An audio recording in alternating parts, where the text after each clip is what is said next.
Hello viewers, welcome back to my channel women's world మగవల ప్రపంచం. ఎలా ఉన్నారు అందరూ? నేనైతే చాలా బాగున్నానండి. మీరందరూ కూడా బాగుండాలని మనస్ఫూర్తిగా కోరుకుంటున్నాను. ఇవాల్టి మన వీడియోలో పరమేశ్వరుడు సర్పం, ఢమరుకం, త్రిశూలం ఎందుకు ధరిస్తాడో తెలుసుకుందాం. ఇంకెందుకండి ఆలస్యం, వెళ్ళిపోదాం పదండి. ఇంకా శివ అంటే సంస్కృతంలో స్వచ్ఛమైనది మరియు పవిత్రం అని అర్థం. పవిత్రతకే పవిత్రమైన వాడు. శివుని పేరు ఉచ్చరించినా చాలు, పూజించటం మీ మనస్సును శాంతిపరుస్తుంది. పరమశివుని దేవతలకే దేవుడు, మహాదేవుడుగా కూడా అభివర్ణిస్తారు. అంటే ఆయన సూర్యుడు, భూమి, నీరు మరియు గాలిని మించిన దేవుడని అర్థం. పరమేశ్వరుడు ధరించే సర్పం, చేతిలో ఆయుధమైన త్రిశూలం, ఢమరుకం మొదలైనవి కూడా చాలా లోతైన అర్థాన్ని తెలుపుతాయి. సర్పం, పరమేశ్వరుడు శరీరంపై సర్పాలను ధరిస్తుంటాడు.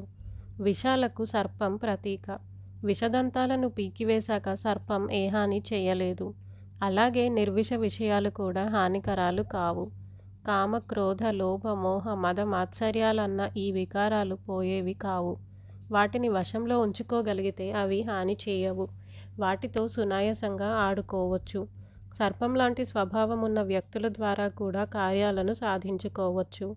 విష స్వభావులని పేరుపడ్డ వ్యక్తులు కూడా మహాపురుషుల సన్నిధానంలో కార్యసాధకులై పడి ఉండడం మనం చూస్తూ ఉంటాం. త్రిశూలం, మహాదేవుని హస్తంలో త్రిశూలం శోభిల్లుతూ ఉంటుంది. ఆయన చేతిలోని త్రిశూలం సజ్జనావళికి అభయప్రదానం చేస్తూ దుర్జనులను భయకంపితులను చేస్తూ ఉంటుంది. ఢమరుకం, పాణిని మహర్షికి వ్యాకరణ బీజమంత్రాలు డమరుక నాదం ద్వారానే లభించినట్లు మనీషులు చెబుతూ ఉంటారు. పరమేశ్వరుడు డమరుకాన్ని పాణిని మహర్షి చెవి దగ్గర వాయించి జ్ఞానాన్ని అతనికి ప్రసాదించాడట.